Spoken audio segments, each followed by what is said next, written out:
just feel like there's no hope improving the gas mileage when you start doing an overland build on any of these cars.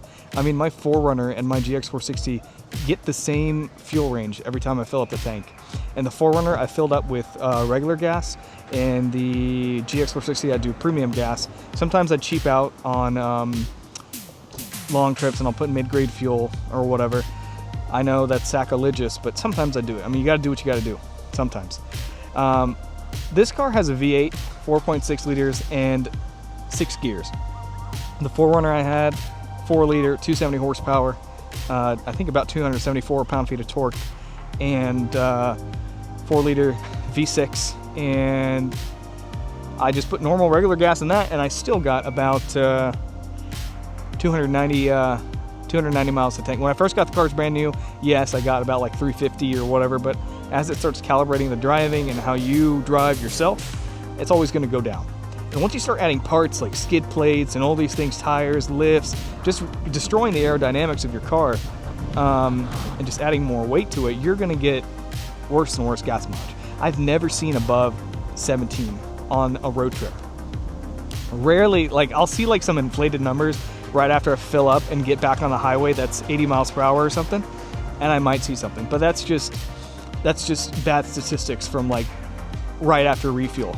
But on average, I get about 14, 15, 16, 17 on a really good day. Never have I seen 18, never have I seen 19, never have I seen 20. But I have seen 17, 18 on my 4Runner. So I don't know what it is. I mean, this car has more gears, but this car is, its gears are ratioed so it can tow better than the 4Runner, of course. This can tow a little bit, I mean, with the V8 and extra gears, this is made for more substantial capability. But you don't get these cars for the gas mileage, right? You get these cars to take you places that no other car can.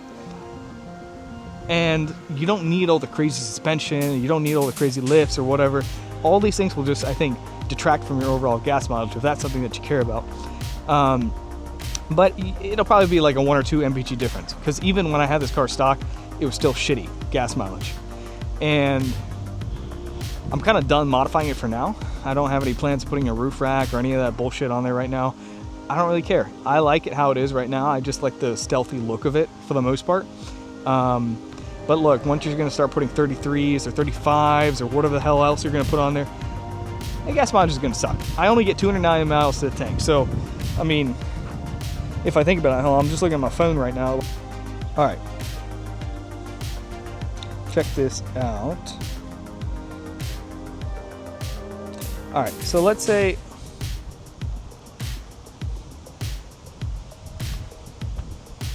I want to go from Cincinnati to Moab, Utah. That's about 1,500 miles.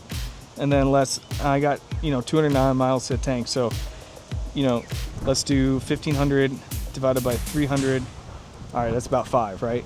So that times about 80, about $400 just in gas, just to get to Moab, Utah. If I just do kind of a straight drive, I don't factor any real world conditions or whatever.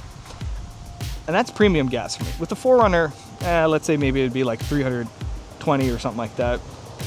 But still, it's not cheap to like haul these things around and take them to the places you want to go.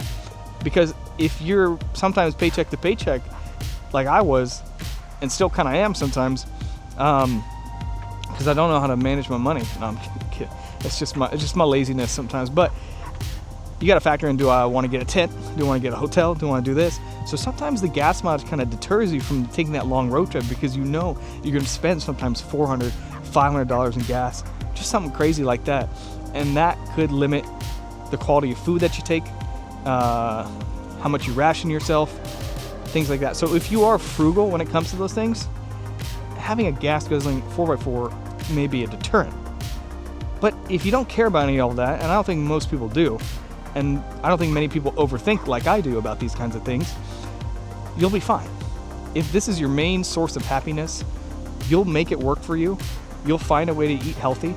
You'll find a way to get out to those trails, and you'll find a way to plan your routes that you have enough fuel to get from your off-road course, off-road trail, and still have enough fuel to make it to the next gas station to make it to the next civilization, or you have an external fuel tank, or you have, you know, something to get you by.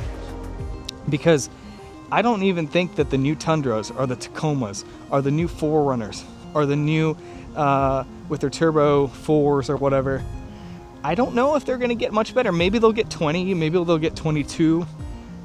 I don't know. And that's definitely substantially better than this car, I'd say. But still, I like the fact that I have a V8, and I like the fact that I have just the comfort and the reliability of this old school build. So I don't know. I mean, does gas mileage really matter to you?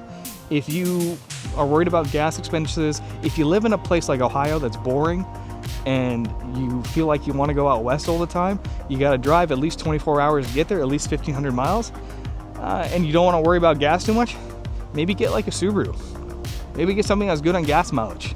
Maybe put a little lift on that Subaru Crosstrek. You're not going to have any passing power. You're not going to have any high-end torque or anything like that. But you'll probably have better gas mileage than this car.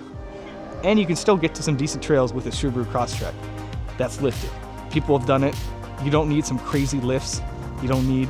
My car is overkill, and that's why I'm not like putting a roof rack and all these things. I just have the bare essentials. I have underbody protection. I have a lift. I have a solid suspension that I didn't cheap out on. But none of these things, none of these off-road parts help with the gas mileage. So, you know, sometimes if you are, like I said, and I hate to keep repeating myself, but if you are frugal, you know, you may like go to sleep hungry, or you may bring some MREs or something like that. And for me, I like my comfort, and I want my cake, and I want to be able to eat it too. So fortunately, I'm in a position where I can, you know, endure the bad gas mileage for now. But I wish this car got 20. You know, that would be cool, because I could get places farther. But it's just, I mean, it is what it is. And when you get to places like Texas or Louisiana, sometimes the gas is cheaper. So it's not that bad.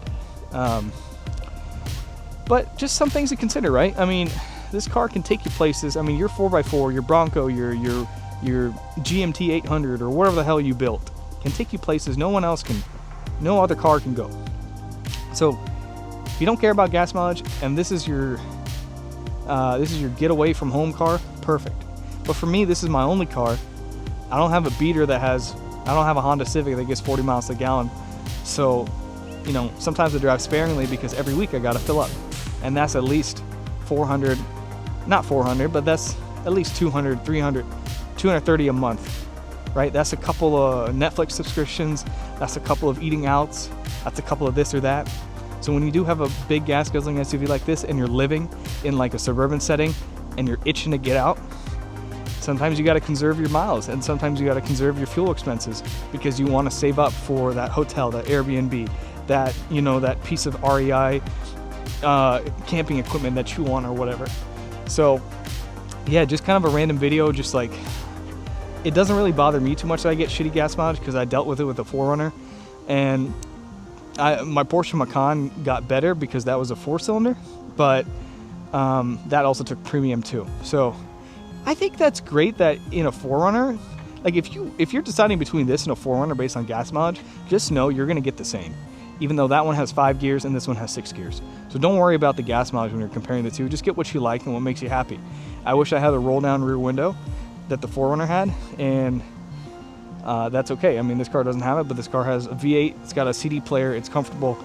It's got a great sound system, and I can fit more people in this car, and I just feel like I'm in a tank.